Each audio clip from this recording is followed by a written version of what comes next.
हाथ की लकीरें भी कितनी शातिर है, कमबख्त मुट्ठी में है मगर काबू में नहीं। जी हाँ दोस्तों, जीवन का यही सच्चाई है कि लकीरें तो अपने हाथ में है लेकिन काबू में नहीं होती। ठीक है, चलिए आज की वीडियो में हम एसएससी जीडी द्वारा पूछे गए कुछ सवालात करेंगे जो पीछे कई दिनों में पूछा जा रहा है। इस तरह का सवाल जो एवरेज स्पीड है, औसत चाल, ये कहीं भी पूछ सकता है, एसएससी जीडी ही जरूरी नहीं है। ठीक है, सवाल को पढ़ते हैं। सबसे पहले कहता है, प्रखर अपने घर से स्कूल 24 किलोमीटर प्रति घंटे की गति से जाता है और लौटते समय 36 किलोमीटर प्रति घंटे की गति से आता है, तो पूरी यात्रा के लिए औसत गति ज्ञात कीजिए। औसत गति से सवाल बनता है दोस्त। औसत गति देखिए, वो लड़का जो है 24 के रफ्तार से स्कूल जाता है और आने टाइम 36 के रफ्तार से आता है। कोई भी बच्चा रहता है तो उसको जाने टाइम थोड़ा अच्छा नहीं लगता है स्कूल, लेकिन आने टाइम एकदम बिल्कुल फास्ट में घर की ओर लौटता है। तो वही बात है। ठीक, औसत गति निकालने के लिए देखिए, सबसे बेहतर तरीका इस सवाल का जो हो सकता है, आपको पता हो तो फॉर्मूले से बनाएंगे। औसत चाल बराबर होता है 2xy बटा x प्लस वाई। मेरे दोस्त, तरीका बहुत है, सबसे बेहतर तरीका यही होने वाला है जब भी इस तरह का सवाल रहेगा, बशर्ते दूरी बराबर होना चाहिए। बराबर होने का मतलब वो बच्चा घर से स्कूल गया और फिर स्कूल से घर ही आया, तभी ये चीज आप लागू कर सकते हैं। ठीक है, यहाँ x क्या हो जाएगा तो x हो जाएगा पहला चाल जिससे गया वो 24 किलोमीटर प्रति घंटा, और y क्या हो जाएगा मेरे भाई, तो y हो जाएगा 36 किलोमीटर प्रति घंटा।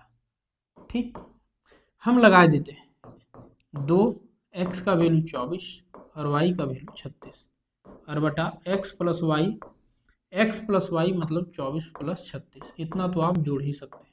हम लिख देते हैं सारी चीज़ें, 2 गुने 24 गुने 36 और बटा का 60 हो जाएगा जोड़ के। ठीक है दोस्त, काटोगे तो 12 से 2 बार में कटेगा और 12 से 5 बार में कटेगा। ये देखो 36 चौका 144 और 144 बटा 5 मतलब 5 दूनी 10, 5 अठे 40 और 10 मतलब 5 अठे 40 किलोमीटर प्रति घंटा। उम्मीद करते हैं आपका ये बन गया। ठीक है, बिल्कुल बन गया। देखिए दूसरा जो तरीका है दोस्त, जिसको तरीका हम लोग कहते हैं, ये तो आप बोलोगे फॉर्मूला बेस्ड है, हम सवाल इसको ऐसे ही बनाओगे, लेकिन एक तरीका और डिस्कस करेंगे हम जो बाद में भी आपको काम आएगा। ठीक है, सवाल चाहे कांस्टेंट डिस्टेंस का हो या कुछ भी हो। तो औसत चाल जो होता है, औसत चाल के बारे में हम जब बात करते हैं मेरे दोस्त, तो एक बात बहुत गहराई से समझने वाली है कि औसत चाल बराबर होता तो है दूरी बटा समय, लेकिन औसत लगल है मेरे दोस्त, तो यहाँ होगा कुल तय की गई दूरी बटा कुल लिया गया समय। कुल तय की गई दूरी बटा कुल लिया गया समय।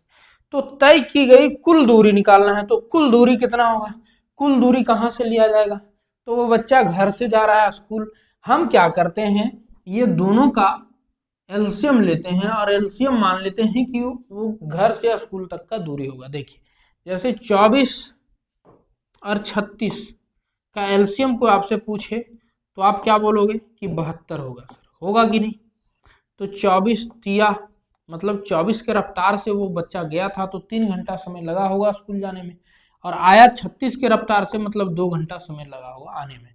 इस हिसाब से कुल दूरी जो है आप बोलोगे कि 72 किलोमीटर वो गया है और आने टाइम 72 किलोमीटर आया है, तो टोटल 144 किलोमीटर का दूरी हो गया। 72 दूना 144 किलोमीटर कुल दूरी, और कुल लिया गया समय कितना है, 3 घंटा जाने में और 2 घंटा आने में, तो इसको कुल समय 5 घंटा हो जाएगा।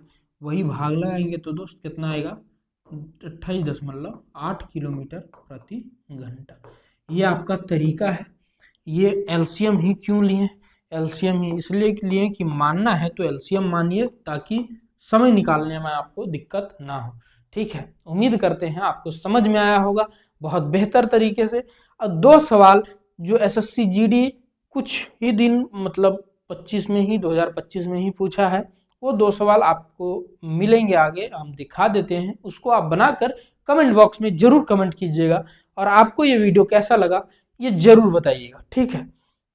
देखिए दूसरा सवाल वही कहता है, ए अपने स्कूल घर से स्कूल 24 किलोमीटर और लौटता कैसे है 12 किलोमीटर प्रति घंटे की रफ्तार से लौटता है, तो औसत गति बताना है।